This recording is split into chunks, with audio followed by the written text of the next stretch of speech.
Human family, thank you for tuning in. I'm Keenan White, and I'll be sharing stories, dialogues, and methodologies for leading a conscious, abundant life. To me, luminous is a word that connects us to our vital life force energy and soul essence. Your bioluminosity is a barometer for health, a gauge for abundance, true prosperity, and a luminous way of life. In this podcast, I hope you find a more effortless way of tuning into the wisdom of your body, soul, and spirit. We'll explore the many faces of medicine, creativity, and self-mastery as it evolves and spans into esoteric and ancient wisdom and modern paradigm shifts in consciousness. Welcome, everybody, to the Luminous Possibilities Podcast. I'm Keenan White, your host. I got John Eidon again. Today, we're going to be talking about the lies we tell ourselves. Hey, John, how's it going, man? Good, Keenan. How are you? Yeah, I'm all right. It's we were just in this little discussion around whatever we were talking about, which, I'll start it off with polar bears because you got Mm-hmm. those pillows right next to your head. Mm-hmm.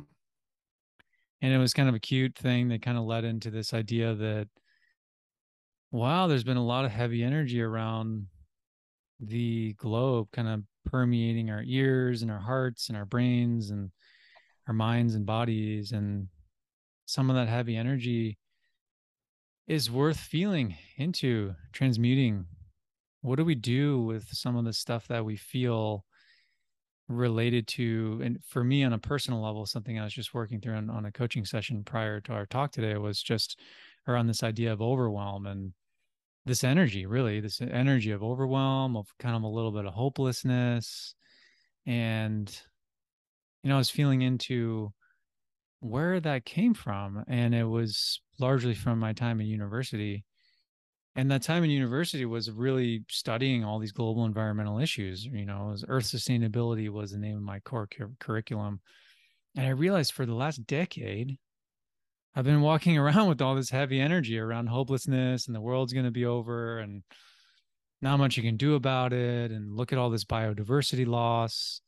Look at all these animals dying and what's happening to the waters and the chemicals in there. It's, Rachel Carson's second Silent Spring with Living Downstream was the name of one of the books we read. And it's just, all about all these chemicals being dumped in the arteries of the earth. And then you're like, just, oh, cool, I'm graduated now and just going to kind of go out in the world and figure it out. So I've just been feeling into the frustration around that energy living on with me. And we're titling this episode, well, as it is right now, the lies we tell ourselves. And these lies, what are they? What are we really telling ourselves? And how do we discern what is actually true? And this feels really what's present on my heart. And I'm sure you have a lot of things to say. So what's coming up for you? Yeah, it's a big no thanks to everything that you were taught, Keenan. Oh, No thanks. yeah. Yeah. So you got to wonder. I wonder about, we don't need to go into conspiracy theories, but there's some interesting information about certain CIA programs at play, placed into universities, placed into institutional level learning and conditioning and mind control programs that have actually existed. Some of this stuff is public record at this point. We're also just kind of like just kind of ignoring the UFO topic, everything that came out with that. I don't know. It feels like, I feel a little edgy today. So I feel like, this idea of bringing the conversation on like what lies we tell ourselves personally, it reminds me of a time where I was doing a facilitator training with a plant medicine circle in a community. And I really thought I was going to go into facilitating that work. And I decided eventually it's not exactly where I want to be. I want to be placing more of my energy in the world of sobriety and cultivating a lot of these things without the assistance of plant medicines. Not that I completely do vouch for them and feel that they have greatly changed my world view, my paradigm, my body, the way I unify all my energies. So there's huge value in it.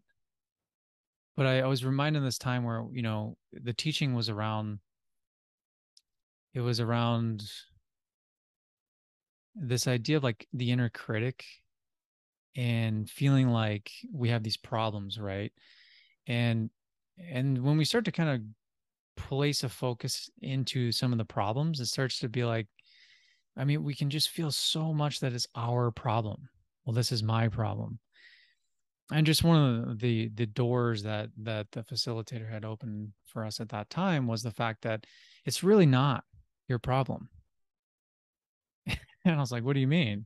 And we're all kind of like, well, this is all about taking ownership of your own shit. So how is it not my problem, right? I mean, we want to take these, I'm here to claim what's mine, and I'm not going to ignore the shadow. I'm going to lean in, I'm going to face the dragon, and we're going to transmute this shit. We're going to transform. And then she's like, well, it's kind of like this laughing moment. And then she goes into this perpetual dialogue and teaching around the systemic control and the cultural issues that are at play that are designed for people to take on. And this is from the context of her lens was more like, yeah, I mean, there's huge propaganda programs such as Dare that existed, which basically put all of our minds how terrible drugs are. And if you go and you smoke marijuana or you have cannabis or whatever you're going to be doing, like your brain is going to look like a fried egg in a pan. And so then you go and do it and you find out, wow, this is doesn't feel like my eggs in a pan. It feels pretty good. It feels actually liberating. It feels like I'm actually in my body. It feels like maybe I'm a little bit more tuned into my feelings and I'm thinking differently and I'm beginning to question what I'm being told. And yeah, I guess I feel like maybe the next direction, I'm sure you have a take on where we need to go from here, but I'm feeling into this piece of like what are we really claiming for ourselves? The the idea of sovereignty is such a big like theme. Mm. And so where does sovereignty come in? And are we taking too much responsibility for things that are really not even ours? And how do we unify into more of a collective coherence to where we don't ignore what's going on either? Because some of those issues with the stuff being poured into our water systems, I mean, that's real. And there's a lot of, well, it's a half truth. It's true, and then there's the energy of how we relate to that. Yes. Okay. Said a lot. Yeah. I guess I needed to. Talked about like 16 topics, but I'm gonna You got stick a with the pen life though. now. Um, so for me, this is about ignorance.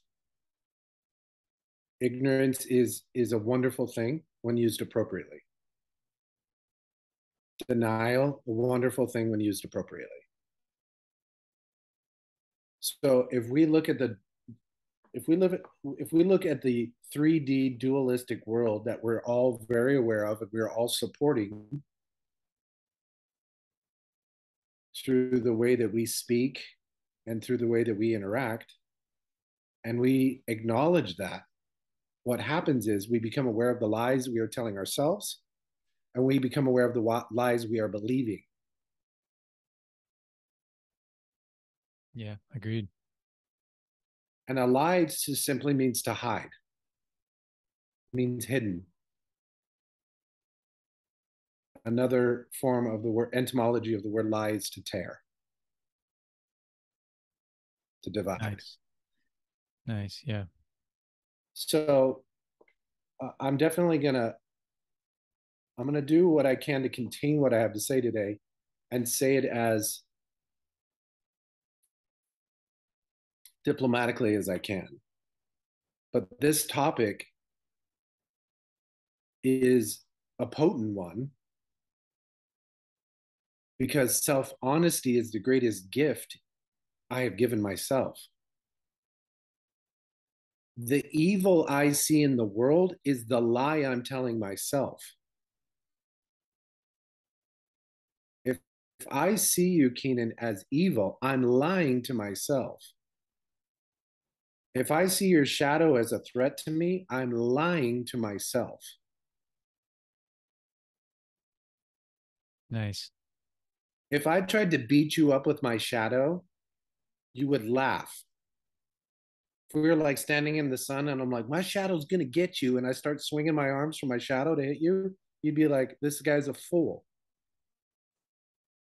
We have Yeah. all so brilliantly allowed a portion of the collective to feed us lies so thoroughly that there are people out there that literally cannot discern the truth. Yeah. A new kind of normalcy that is not really normal, but it's like a slow creep in to what we feel it's like kind of being introduced to something and then slowly becoming more comfortable to it. Even though it's a little uncomfortable, you're like, oh well, I can kind of lean in a little bit. And then as you keep leaning in, all of a sudden you're comfortable without even realize that's kind of where you don't realize what's happened.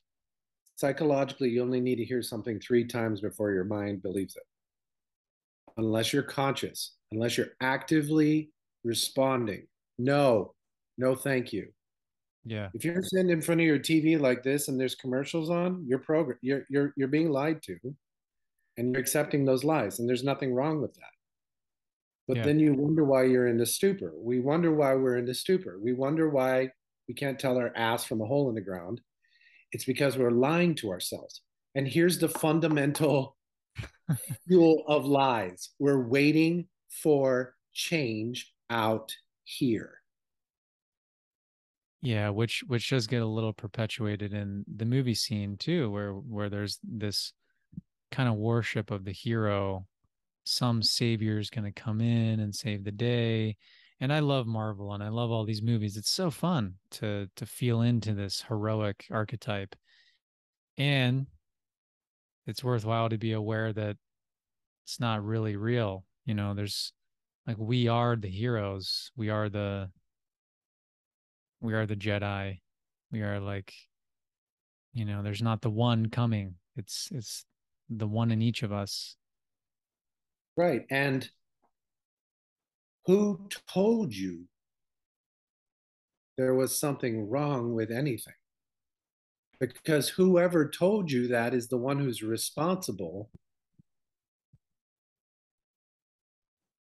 for the virus called fear that you're running in your system. And if you get old enough and smart enough and wise enough, you're going to integrate that virus by getting honest about what it feels like to believe that there's something wrong with anything. And therefore something to fear. Right. That does not mean because I'm innocent and I am loved and lovable and loving, that means I can be honest with you about what I'm experiencing when you talk to me. So I don't have to deny when I don't like what you're saying. Yeah. I don't have to deny when I fundamentally do not agree with you in any way, shape, or form. But the moment I attack you or try to belittle you or make it about you, I'm lying. I'm hiding the truth from myself, which is I don't like this because I feel fear. How Right. do you know something isn't true? Because you'll be afraid of it. Right. So when you tell someone I love you and they're like, I'm afraid of that, what they're struggling with is what they believe love is and what they believe love does. Right. It's their definition of what love is. So when I feel fear, I'm being confronted with a lie that I've been telling myself. Hmm. Hmm. So fear is inviting me to recognize the lie that is the obstacle to the presence of love in this moment. Beautiful. Thanks for slowing it down here. It feels good. And do I have the courage to admit my lie to myself? I feel afraid. Right. Which is where vulnerability comes in And as an act vulnerability, of courage. yes, and a choice to ask for a miracle, to ask for the grace of God, is to say, God, I don't know why I feel this way, but I'm going to tell you the truth that I do feel it. And I would like it to change. Yeah, there's such honesty in that. And I think, I mean, what I'm getting right now is that this is part of the discernment because to me, truth is a resonant field. You know, you can spit whatever you want out of your mouth and it's like words flapping into the wind, you know, but what's the undertone, you know? The words don't really matter. You know, it's more what the feeling is. And I think that's where we can find some of that internal compass. And it's the same thing. I mean, I'm saying the same thing you're saying in just a different way. It's what is here is that I feel this way, and therefore the truth is just what I feel. There's really there's anything you may perceive into that feeling and then make up as a story about what is real is really just a fabrication. You know, because there's an infinite amount of perspectives, and each one of them is valid. If it's valid, right, Well, right, I'll depending. value it. Oh, right, yeah, yeah. It's valid from our own individual perspectives. It's not that we're right or wrong, Yeah. It's we're and this is where experimenting. things get tricky and fun and playful too. Well, it's as tricky as my sense of self. So, sense of self. So, so the more that I am willing to be honest and say, hey, here's what I'm feeling. Here's what I'd like.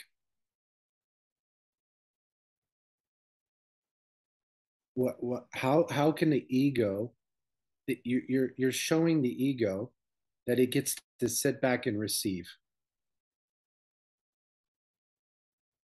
Yeah. I'm gonna say something a little radical.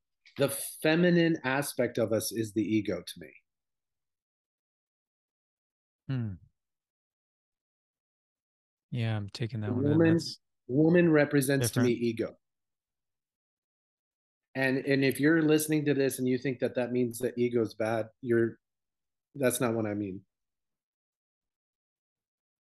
Form is ego. Yeah, I can get with that. I really feel the truth of Ego is that one. not bad. And it's so weird that we treat the we spiritual people talk about the ego like it's real and that it's a real threat. And they're literally lying to themselves and then creating a reasonable threat to persuade you to fear as well so that you can belong to their little group.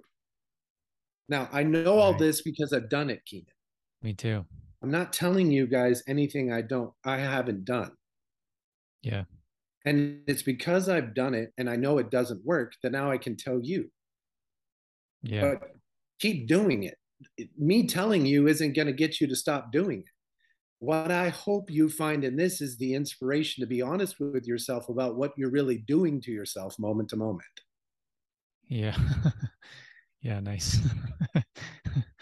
That's Well, it. it's nice. It's a nice, I'm kind of feeling the beauty around that idea, the feminine being the ego, because I was reflecting on this too. I mean, the mind really is the body, and it just is. It's just, and there's different ways of defining mind. You know, I really believe that, but I feel like in this sense, I'm referring to mind as the ego. So, I mean, the ego structure. If we're ever going to go into any process around looking at a pattern, looking at a behavior, looking at what's really going on, the body just has the answers. And usually there's ego stories all wrapped up in there. So what's the difference? I mean, isn't it the same? And so I'm just Yeah, feeling this piece around, yeah, my own sense of ego as how I've seen it before collapsing a little bit because it feels abstract. It's kind of like when we talk about ego, we've made it abstract, yeah, and this gives it a little more tangibility, which I really like. yeah. So if we take it and we create it, we play with it and we go, okay, the feminine aspect is ego, the male aspect is og. So the masculine aspect, I would say the ego is the subtleties of duality, the feminine subtleties. I'm going to call it feminine because I'm going to call it a form and creation. To me, form is feminine to me.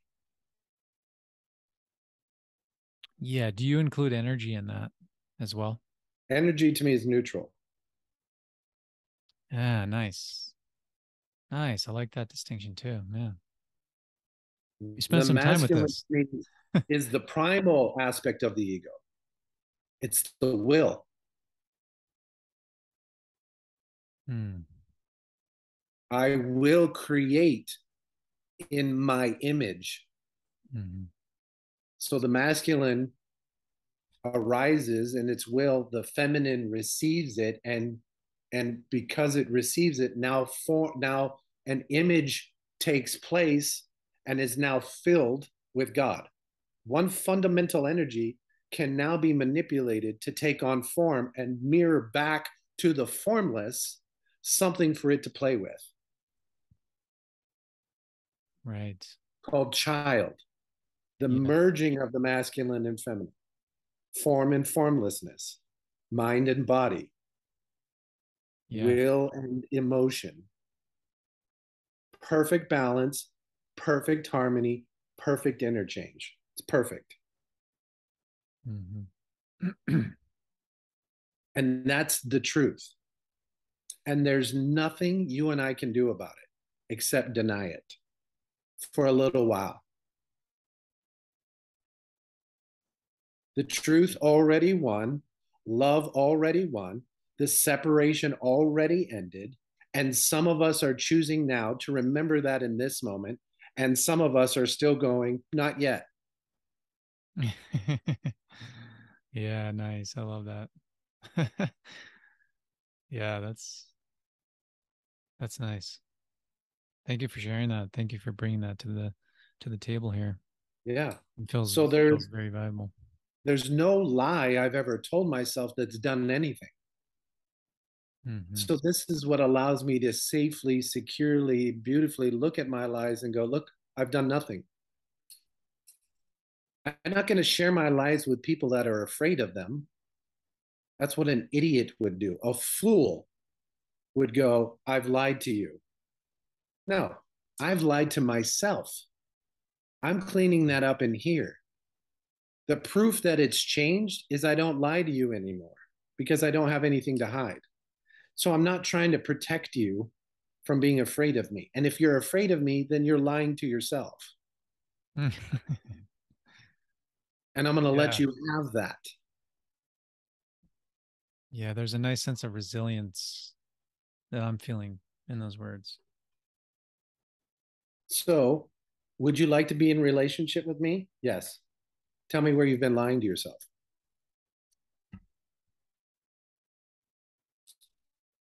Because if you're on this planet, you've been lying to yourself. If you're Mhm. here, you have been lying to yourself. Yeah, it's not a matter of if, it's a matter of how or where. I don't care if you're Sadhguru. I don't care if you're Tony fucking Robbins. I don't care who you are. If you're on this planet, you have been up until now lying to yourself.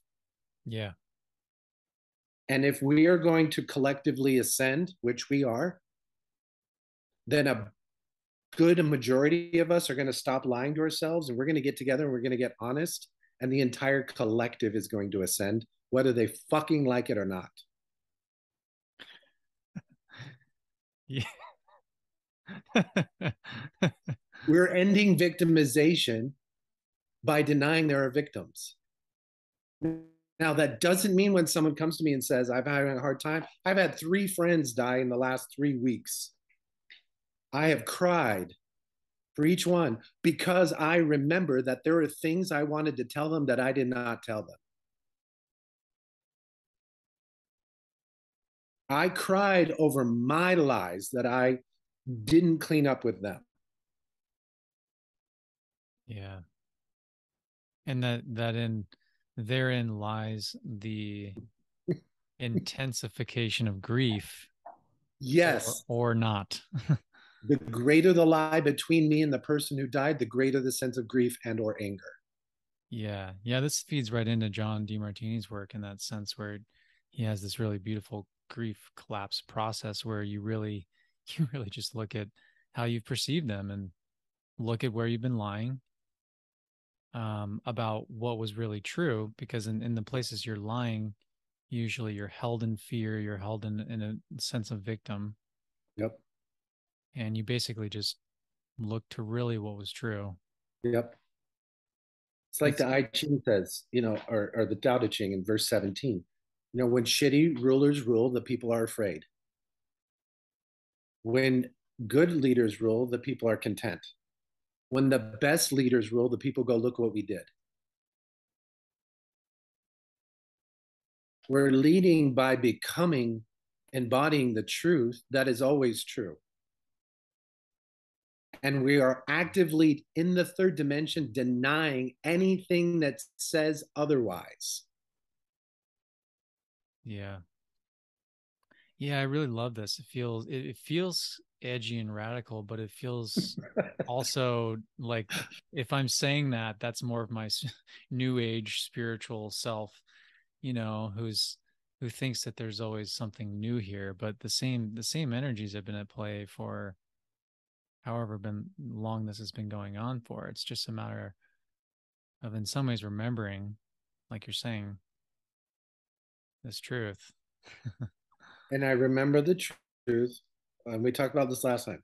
Forgive, forget, remember, recognize. I forgive because I see the blessing of releasing you from my lie. When I say Keenan hurt me, that hurts me. I'm saying I am hurt because Keenan hurt me, but I'm hurt because I'm saying I'm hurt. I'm telling my system, hey, system, be hurt. My system goes, okay. And and then the system goes, why are we hurt again? And you go, because of Keenan. Oh, okay. So hey, everybody, every time we see Keenan feel hurt, the body goes, all right.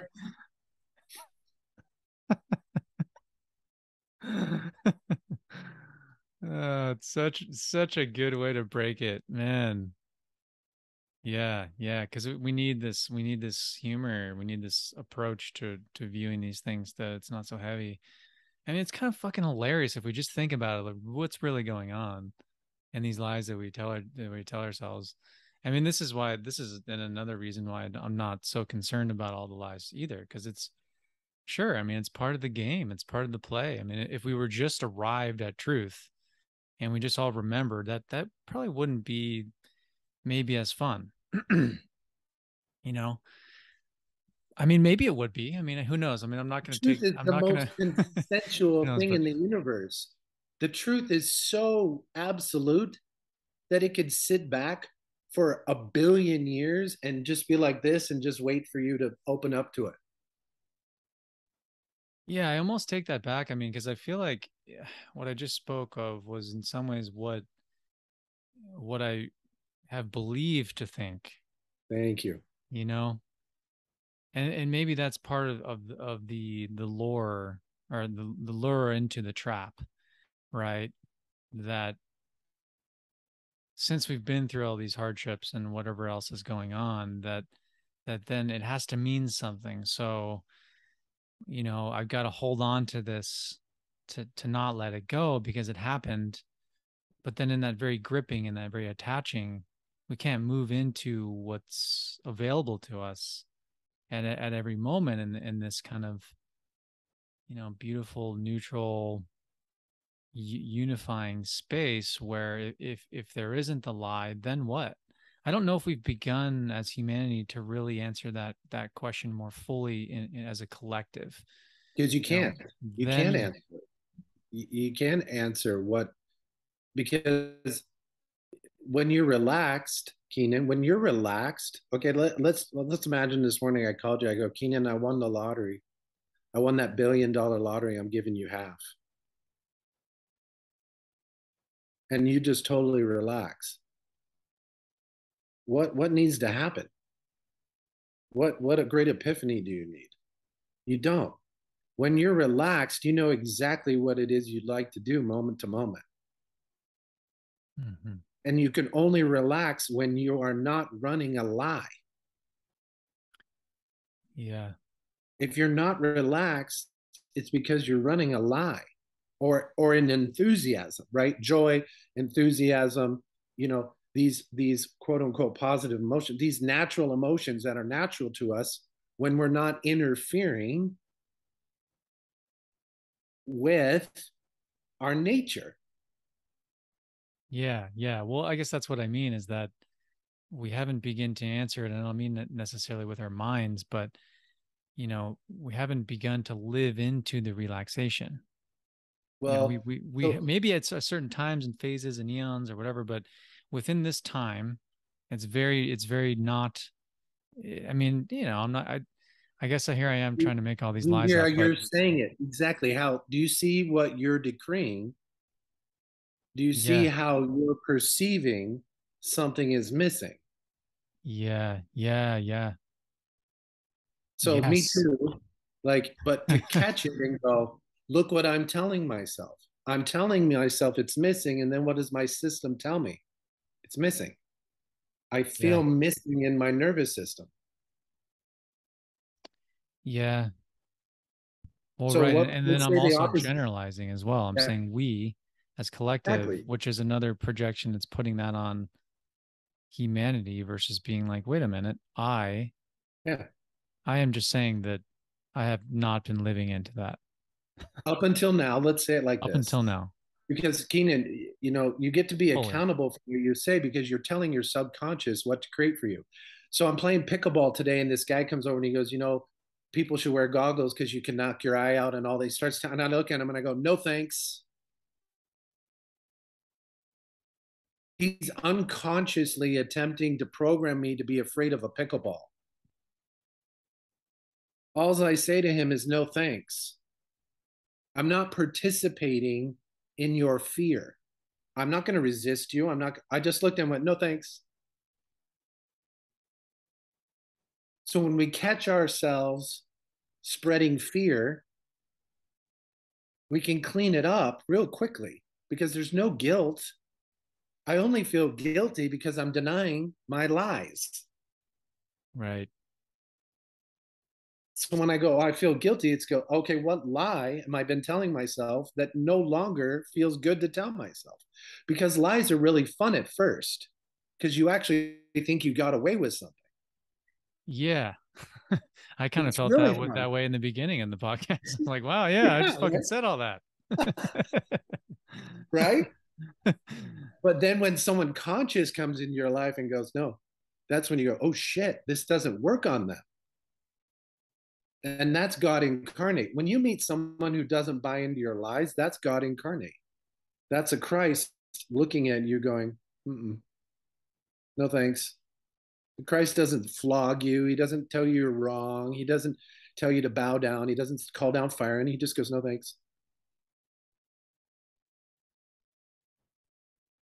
Yeah, because he's not calling you into some lie. Yeah. He's not resisting your lie because to resist an illusion is to give it life force. Then it becomes a thought form. And now you're dealing with that. Right. And that thought form can stay alive as long as it is fed, and it will look for food.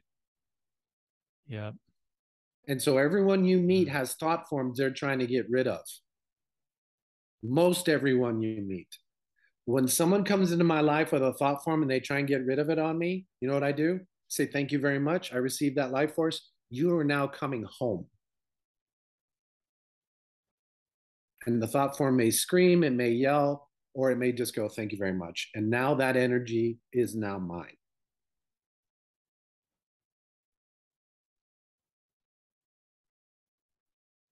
Well, what do you It's mean? time to. Are you saying, so break that down a little bit more. Well, so many times you'll have people come to you, like that guy at the pickleball. He's coming, he has fear. Yeah. He is used to having relationships in which fear is the basis for the relationship with small windows of love.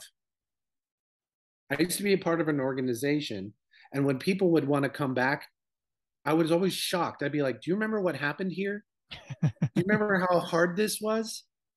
You know why they came back? Because they got enough love that they believed they would get more love if they just kept denying what they were denying while they were here, which was how fucked up our environment was.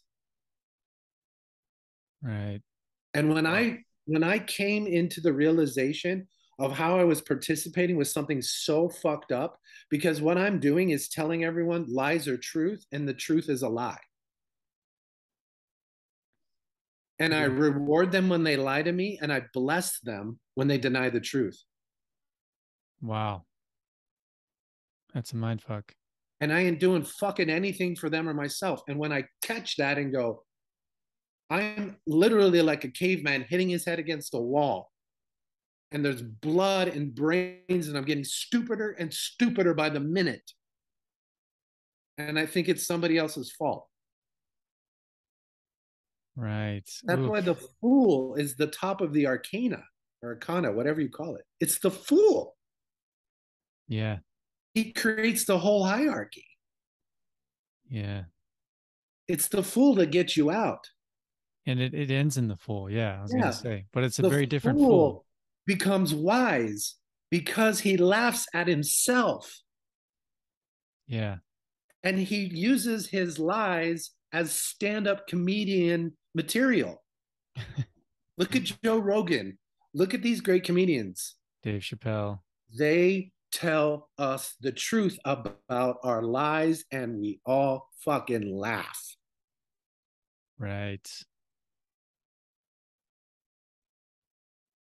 Comedians and prostitutes have kept us from nuclear war. Hookers, strippers, beautiful women who love their bodies and are willing to share them for a price, and comedians, in my opinion, have saved us from nuclear war. Well, I get the comedian one. If there's anything else you want to add to that, maybe do so. But so what about the prostitute? I think the prostitute, the stripper, the tantrika is the bravest person on the planet. When I went to a strip club, I met God because I saw women willing to get up and share their body with me in the most beautiful way and say, if you'd like to touch this, here's how much it costs. Or you'd like me to rub it on you, here's how much. And I went, this is church. This is the church. Right. Equal exchange. Hmm. She is blessing me with something I love, the female form. I fucking love the female form.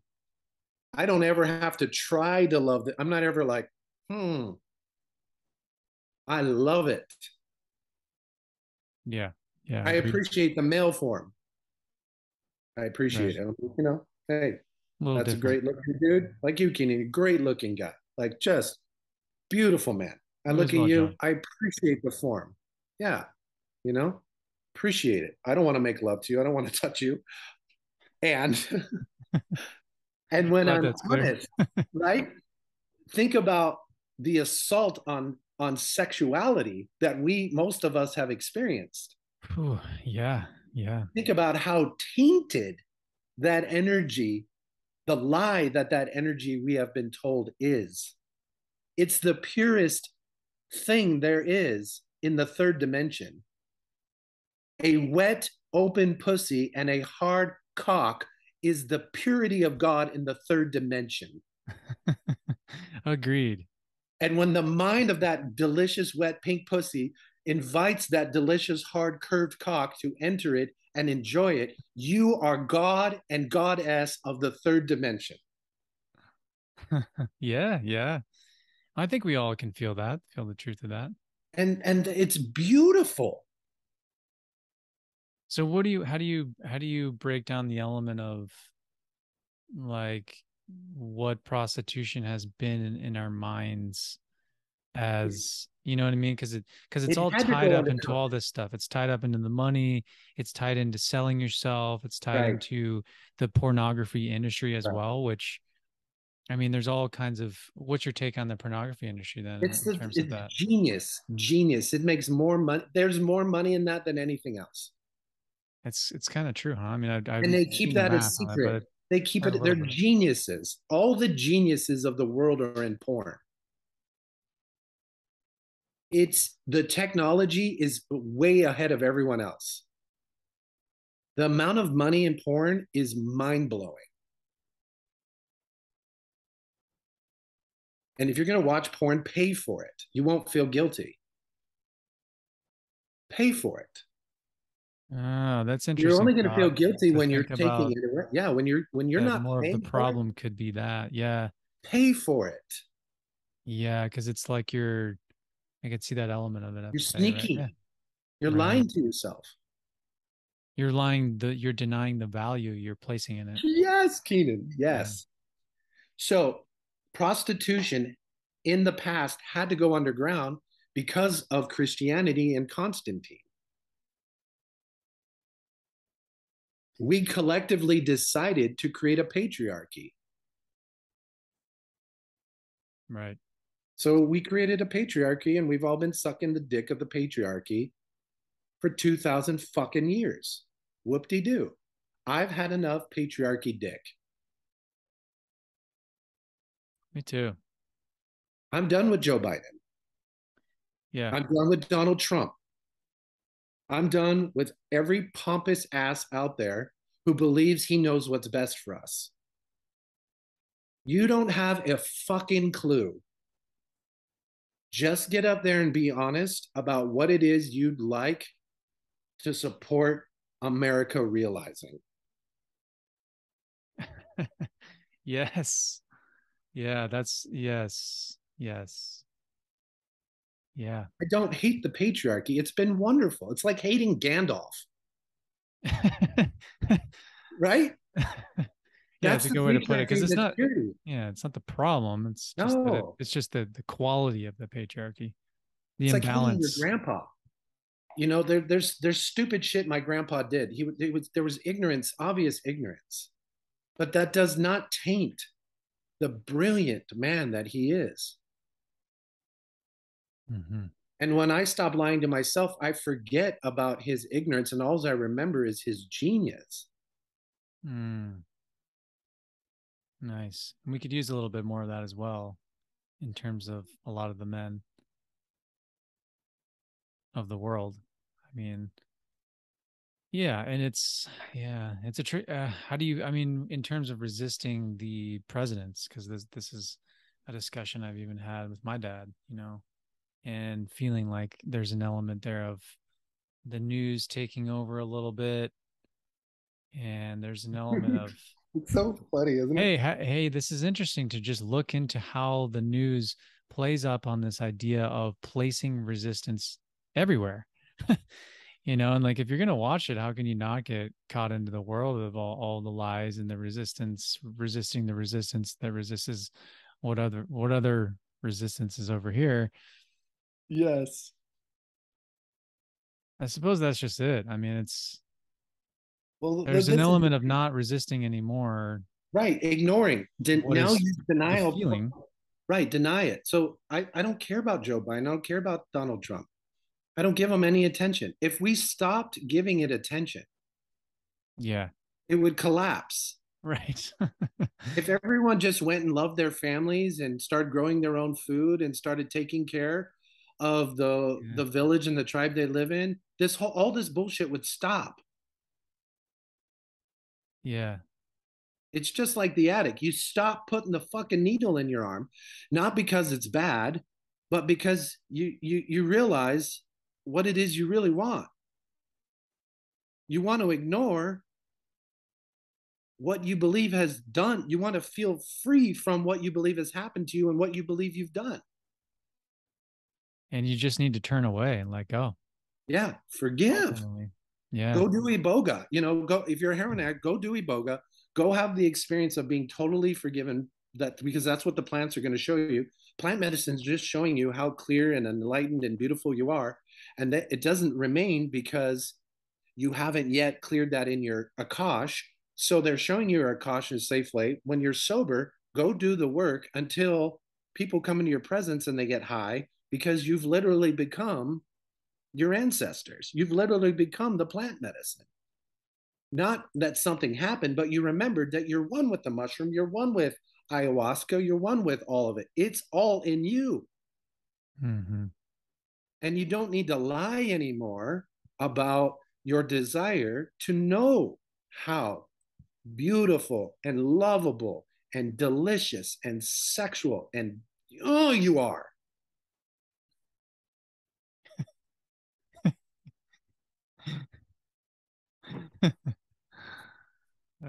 So good.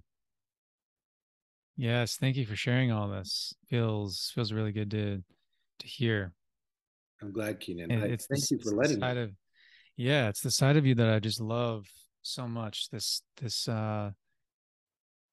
willingness to share the things many are not. And Just to it's share from my direct experience, the reason I can talk to you like this, Keenan, is because I have wrestled with the devil inside me. And I have pinned him to the ground, twisted his arm, and said, "Tell me the fucking truth." And he said, "I am you. You created me. I am the monster that you created to torment you. Have you had enough?" Yes.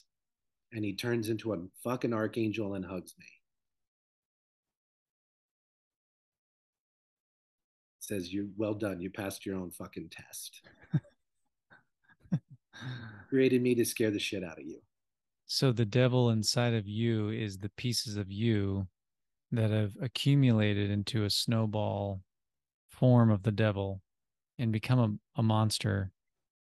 And the fabric and the threads and the fibers of the being of this monster are the lies and the fear. Yep. And not until you turn and face him and say, "Bring it, bring hell. Bring hell Yeah. and all of its fury to me little by little." I'm not asking to be overwhelmed. I'm not asking to fix it all in one day. I would like to By relax little. here. Yeah, exactly. I'll Little by relax little, through day this. by day. I choose to forgive myself for accusing myself of being anything other than loved. I'm Mm-hmm. telling you, the age of the coach, of the guru, it's over already. It's over. Yeah, it kind of feels like that. Yeah. I tell people, get out of the coaching business. Yeah. Yeah. Get in, I've been get into feeling the it personally too, to be yeah, honest. I mean, like it's just it boring. doesn't feel like, yeah, like we need to be doing this as much. I mean, and there is an element of perpetuating the story, that's part of it that's it's frustrating to be in. It's And there's not a lot of bad. people that do need help. I mean, that's Yes. the element that keeps me there. I do enjoy offering guidance and especially when we can break free of those narratives and stories that are, just yeah, keeping us from the real focus of what we all really want to focus on, which is what do we really want here? Yeah. When are we I say done doing the work and when are we done lying to ourselves, yes. doing all this fucking shadow trauma hunting and then being able to just focus on what's truly valuable? Yes. And the coach, most coaches are bound to the psychosis of their clients. The best coach is one that does not that coaches their client where the service becomes obsolete in itself. If my client shows up on a call for me and starts bitching, they're going to get spanked.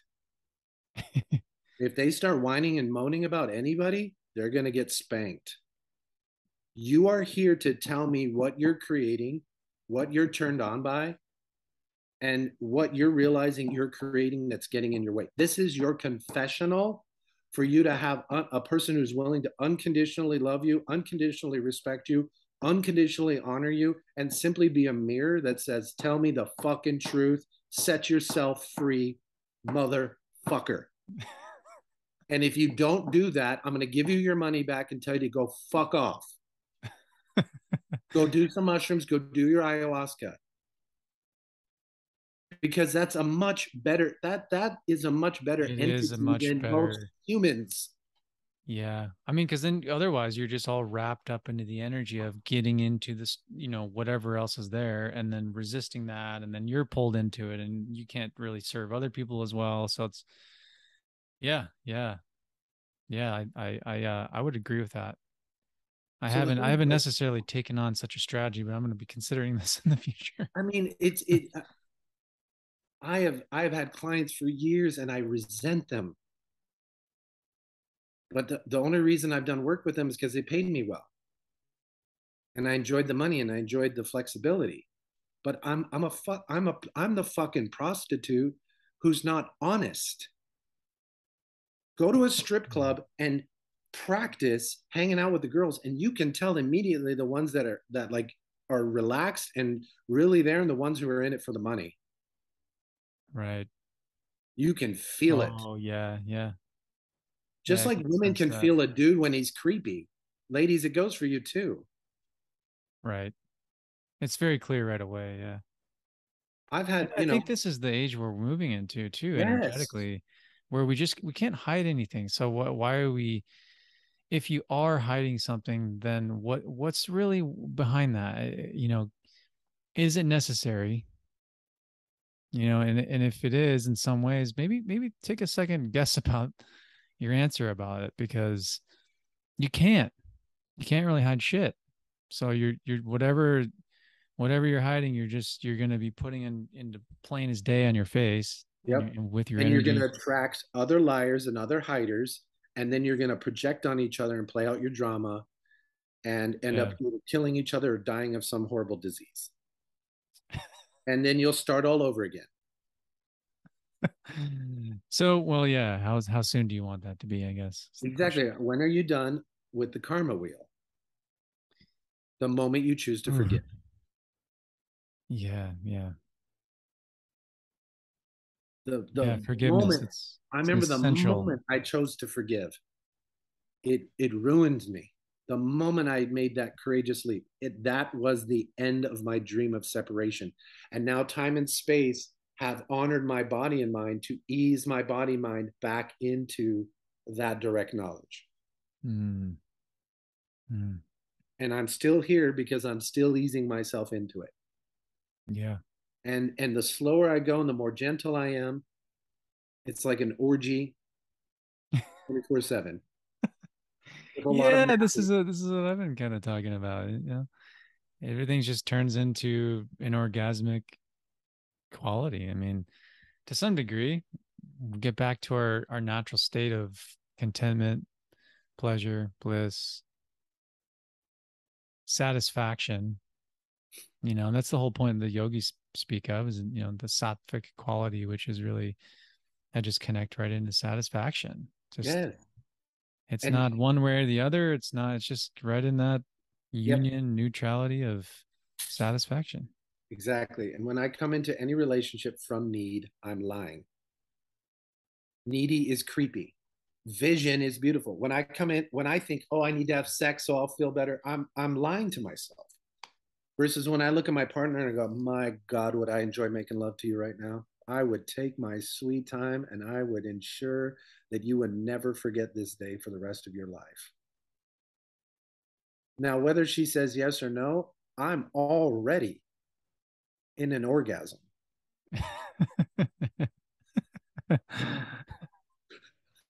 And maybe my 3D body is going to get to experience it, and maybe it isn't right now, but that's okay. I'm already there. So good. Yeah, you don't need anything. Yeah. And it's such a turnoff, ladies. Give me an amen, ladies. Needy men are so fucking a turnoff. But the paradox is a lot of needy men have a lot of money Right. because they know how to exploit the needs of others. So then Yeah. these women get in this paradox where they're not really turned on by their man, but he pays all the bills. And this is what Right. I have for that right there. Hmm. Because a Christ can have money come and money go, but a Christ will always meet you from vision. And he will say, "You are a beloved Christess, and I wish to pillage thy beauty with my strength, if thy will let me, my beloved one." And the moment she smiles and says, "Yes," woo, Christ comes again.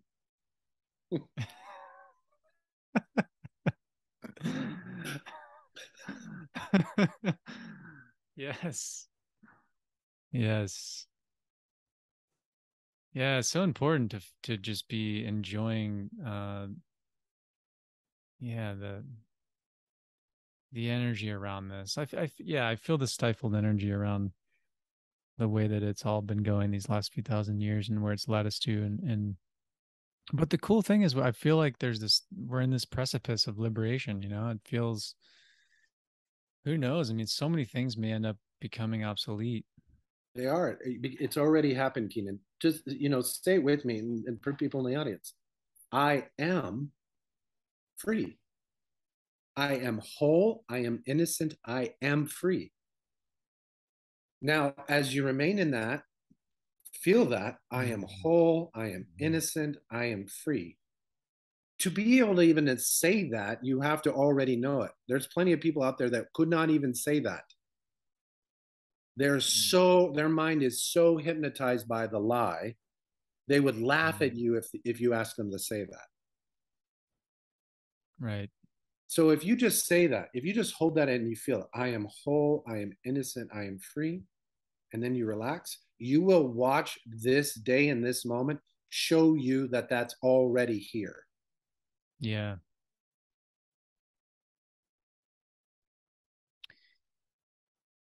Yeah, beautiful. I see it in you, Thank you Keenan. for that. Yeah. You are an enlightened being. You are my beloved Christ, in whom I am pleased. You are the Father God, Mother God of spirit in form right now, looking at me, nodding its head and going, "Yes, I am." And now you're smiling. And in Yeah. your body is bearing witness to the truth. Your smile is bearing witness to the truth. The rainbow in the sky is bearing witness to the truth. When a person smiles at you, they are bearing witness to the truth that they have been seen by God. Right. And now, Keenan, you and I get to relax and enjoy sharing the good news that all is well from here on out. Nice. Yes. Well, on that note, Yeah. amen. Amen.